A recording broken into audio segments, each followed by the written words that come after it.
if you'd rather have something more in-depth, feel free to walk away and go to one of the other two talks. I will not be offended. So, law of 2 feet, absolutely great. Just have the most fun at this conference. But if you stay with me, we'll answer this question. Okay, so my name is Chris, and I'm a senior software engineer at Stack Overflow. And I've been doing tech for probably 18 plus years as a software engineer. So I'm mentioning all this so you've got a little bit of history of why I'm here, why I'm up here. And I've worked at places like Apple, Monzo, 7 Digital. You may not know that one. But I've worked at a bunch of places. And most of those have microservices in some format. I've also not been to space, sadly, I wish. But I have helped co-write some books and a LinkedIn course as well, so you'll find me around.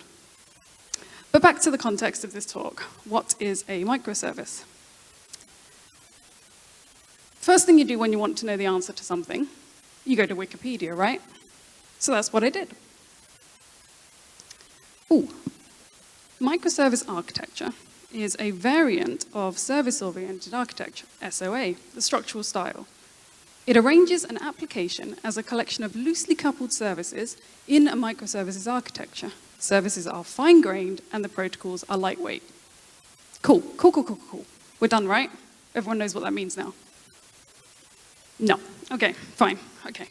So I was sitting there reading that and I asked myself, what about the name microservices? I wanted to know where that name comes from, because a name defines the subject. It also tells you, like, whoever came up with it, why they came up with it, when they came up with it, and what the purpose of creating it.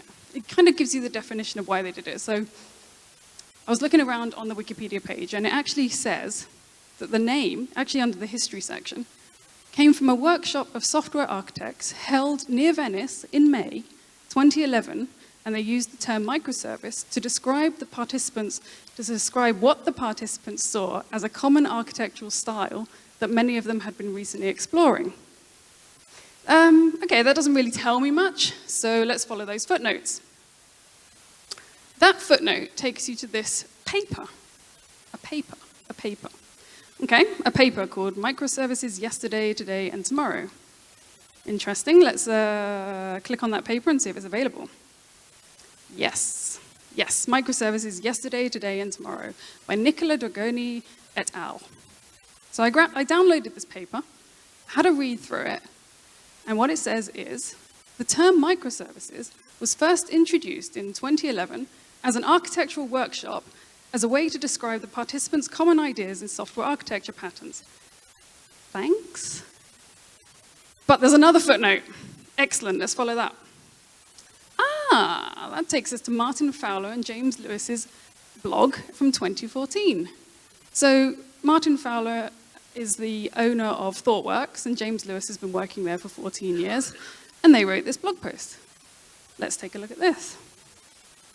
Now, according to them, microservices, the architectural style, is an approach to developing a single application as a suite of small services, each running in its own process and communicating with lightweight mechanisms, often using HTTP as a resource API. Cool. But there's a footnote. Let's follow that footnote. The term microservice was discussed at a workshop of software architects near Venice in May 2011 to describe what the participants saw as a common architectural style that many of them had been recently exploring. Yay. Okay, but there's no more footnotes. So I've reached a dead end. Venice workshop again. Let's do some Googling. This says in May 2011, people were at a Venice workshop where architects. Okay. Fast forward to 2011, people were doing a workshop in May in Venice in and then again, May 11 workshop. Seriously, you Google this is all you get. What is this workshop? Who was there? Why is this the birth of microservices? How did this happen? So I thought I'd contact James Lewis, since he was the dead end earlier and for the ThoughtWorks blog post, and I wanted to see what he said.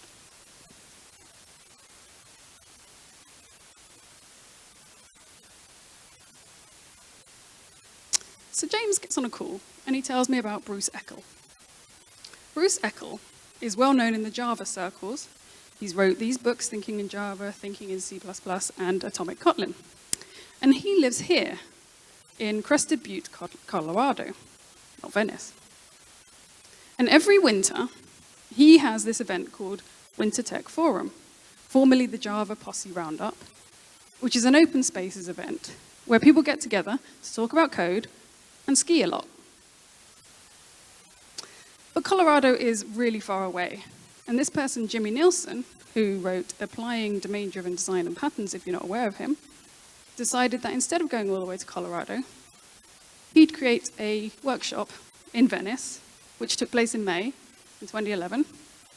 And that's where James Lewis went. And that is where he attended that, and they discussed microservices. Sadly, there's no record on the internet of who else was there or who else attended, but this is the workshop that all those bloody places are referring to. Okay, all right, so we've talked about the name.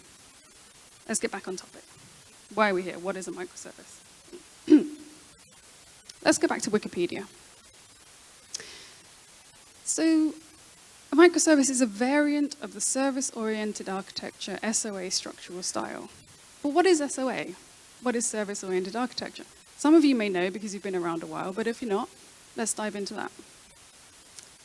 In the early 2000s, service-oriented architecture was a way of breaking down architecture into loosely coupled services, which most likely shared a common database, but they each encapsulated business context, and they tended to use service contracts, such as SOAP, to communicate to each other. SOAP. That stood for Simple Object Access Protocol. Wasn't simple at all. Anyone who's been there would know it was not simple. Absolutely not. I mean, what happened was that the servers would create this XML file called a WSDL, gigantic XML file. The client would point to the XML file and use that to auto-generate code and use that to communicate. And they would send these large files of XML towards and back and forth to each other. Not so simple at all. It would generally break. You generally find that a Java WSDL wouldn't talk to a .NET WSDL, and it was a mess. But it was full of these principles. So there were these service-oriented architecture principles which help you define it. Maybe by looking at these, we can learn a bit more about microservices. The first one, service contract. You had to have a standard communications agreement, which was defined collectively or by one of your more service descriptions, and you were given a set of services would use this contract. It had to be loosely coupled. The relationship between services was minimized so that they were only aware of each other's existence, but they could be called from anywhere within the network. They were all black boxes. Only their inner logic was all hidden from each other. They were long-lived. Services were forced to be backwards compatible, take changes over time, and just not like disappear one day after another. You expected them to still be there. Autonomy. They were independent, and they controlled the functionality that they encapsulated, from design time to runtime independent. Stateless as well. So they would either return the requested value or give an error. They were granular, so that they were to ensure they were of an adequate size and scope, and the functionality was relevant to the person calling it. Normalized, in that they were decomposed to reduce redundancy. And you could also create a service by calling multiple services together.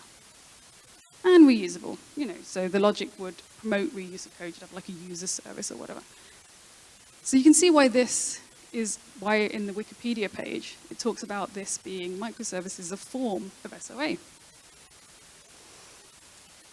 So back to the wiki page. It also mentions, apologies. Service-oriented architecture on its own wiki page says it can be seen as a part of the continuum which ranges from the older concept of distributed computing and modular programming through service-oriented architecture onto SaaS, cloud, microservices. Okay, all right. Let's look into what distributed computing is. Distributed computing is the concept of multiple software components on multiple computers running together to create a single system. What about modular programming? Well, modular programming was about breaking a program down into composable chunks that could all come together. So, to recap, Microservices are a form of service-oriented architecture, which is a form of distributed computing, which is a form of modular programming. They've all just evolved, one from the other. But let's get back to Venice. Why did we even talk about Venice?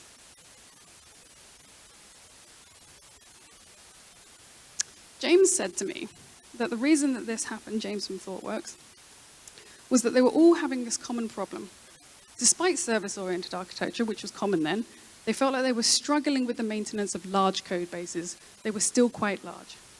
So they asked themselves, instead of making large things, why don't we make small things?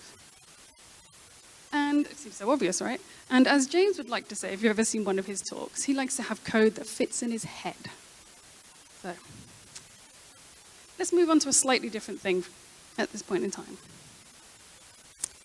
Have you heard of the concept of multiple discovery? Okay, let's ask a question. Who invented the telephone? Not Alexander Bell. Well, kind of. That's the first comment is usually Alexander Graham Bell, but there were also these other people that also took part in the invention of the telephone. So you've got Graham Bell who patented it, but Antonio Meucci, who constructed telephone-like devices in '54, Elisha Gray, who developed a water microphone. I've never heard of that one before this research. I'm going to mess this up. Tivada Pushkash did the telephone switchboard in 1876, and even Edison. He invented the carbon microphone that produced a telephone signal. There's this concept in biology called convergent evolution. The idea being that no one thing creates something. It kind of evolves from the thing before.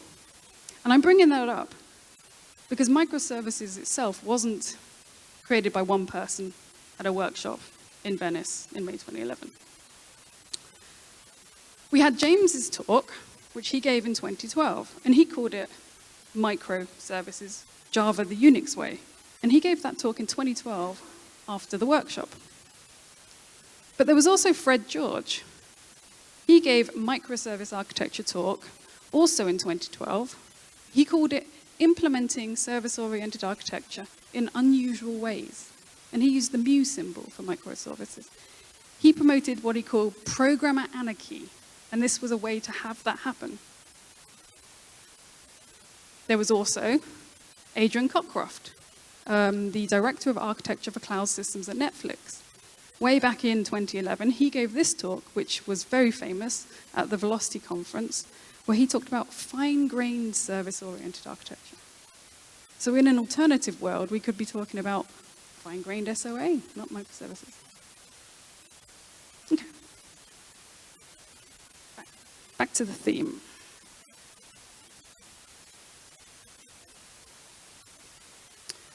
I wanted to get some experts involved, so I asked Twitter.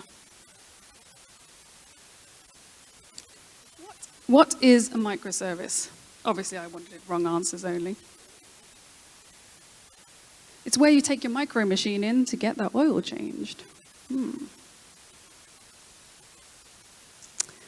terrible start in a game of tennis. Church for busy people. Okay, I'm going to sprinkle a few more through this because the internet is obviously the best place of information. Okay. Back to Wikipedia. All right.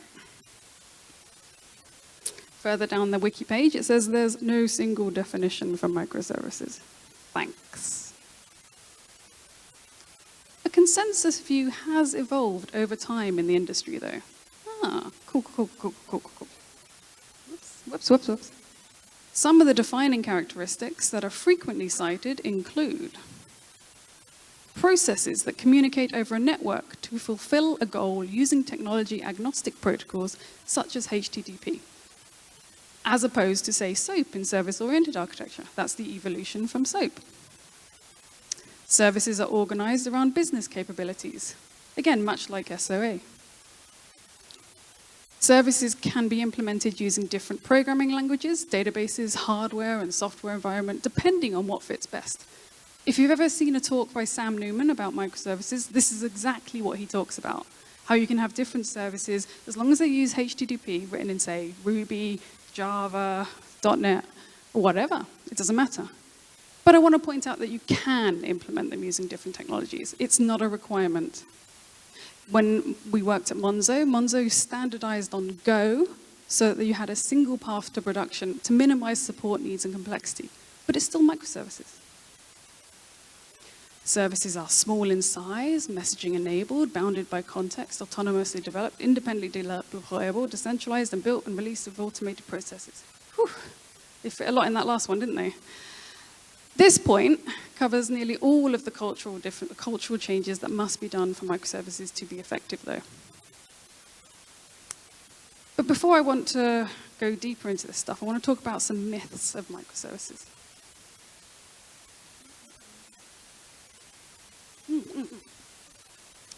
What is a microservice? A cloud function deployed on Kubernetes.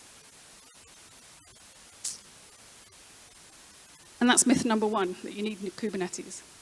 A lot of people have got those two mixed up and interleaved right now. Like, if you want to do microservices, you must do Kubernetes. That's nowhere near the Wikipedia or any of the other definitions. It's not actually required. So you don't have to start on that one. The closest thing in the definition is individually deployable. You need containers. Again, you don't. It can help, but it's not necessary. You need to be on the cloud. Well, it helps with scaling and reliable systems, but it's not necessary. I did microservices way back when on an internal platform. And if you do go onto the cloud, watch out for the cloud architecture map. That'll get you a bit lost very, very quickly.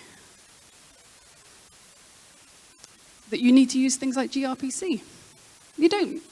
REST and HTTP are specified. gRPC is great when you're doing it internally, but when you do it on the internet, it looks a little bit like the SOAP problems you got before with your clients being generated from your servers and pain there. You need to start from scratch and be a startup, or at least running some greenfield. One of the difficulties of microservices, though, is defining the scope of a service. And when you've got a more mature system, you already know your domain, and it's actually easier to know where to break up the chunks when you already know what you're dealing with. So conversely, I think it's actually easier to make microservices after you've got a system. So let's talk about those cultural changes. First, what is a microservice? When a person holds the door open for you. Cool. Okay, so this is the number 4, that large one again. Autonomously developed, independently deployable, decentralized, and built and released with automated processes. Autonomously developed. So autonomy in this instance is referring to a team wholly owning and developing a microservice, rather than services bouncing between the maintenance team or whoever's looking after this week. And it needs to be the same team owning it all the way through, from cradle to grave, as they say. Independently deployable. So it's common for a microservice to change at different rates, so they need to be deployed independently. Contract changes need to be backward compatible, and recent versions shouldn't fail when you've deployed them, and you shouldn't be in lockstep of deployment as well. It's very easy to think, I have a change that goes across 3 services, I now need to deploy all 3 at once. You need to be able to do that change in a way that you don't have to lock them together. Decentralized, so no common orchestrator service in the middle there, making sure the requests are done. And built and released with automated processes, so it has to build upon CI/CD DevOps practices. Automatic build and deploy for a consistent, proven processes. Let's talk about some pitfalls, though, about adopting microservices, because it's not all rosy. What's a microservice? It's when a dev looks at a function call and decides, you know what's missing here? The chance of failure by network problems.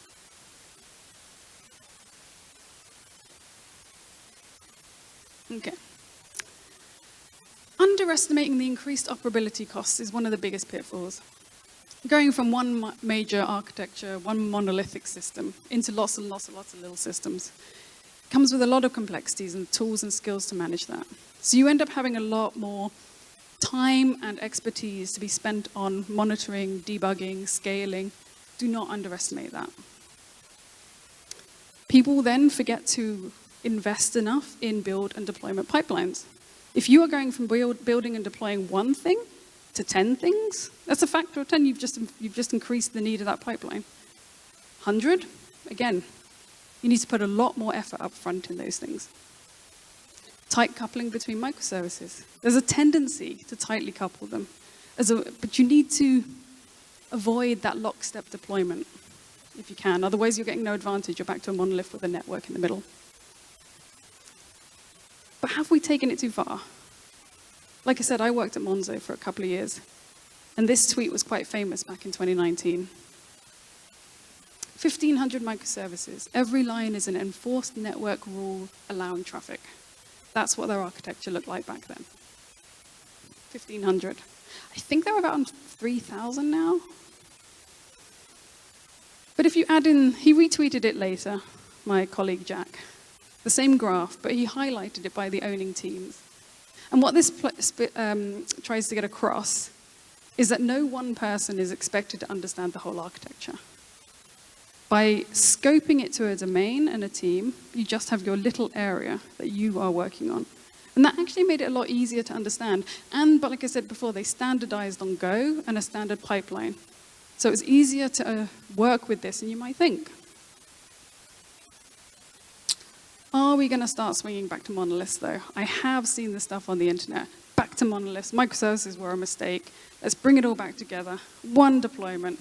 Like I say, I work at Stack Overflow, who are infamous for having one giant monolith running on 4 servers. We ourselves are trying to break it up. We want the flexibility that comes with microservices, but we're not going to go for 1,500 of them. I don't think that we're going to go back to monoliths.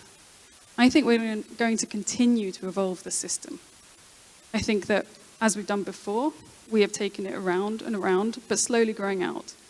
From modular programming, distributed computer, service-oriented architecture, out to microservices. It's going to feel like we're swinging back to monoliths.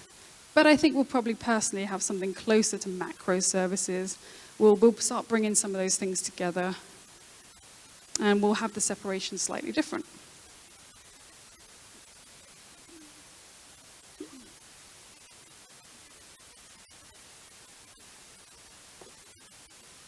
So,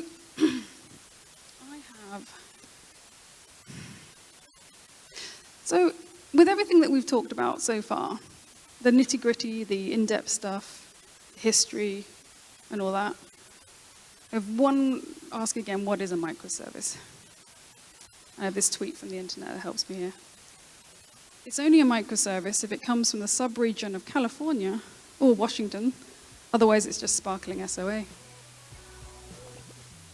And surprisingly, I've run through my slides so quickly, I apologize, but thank you so much. I hope that you've learned something and you enjoyed that, and please pepper me with questions, because I have loads of time.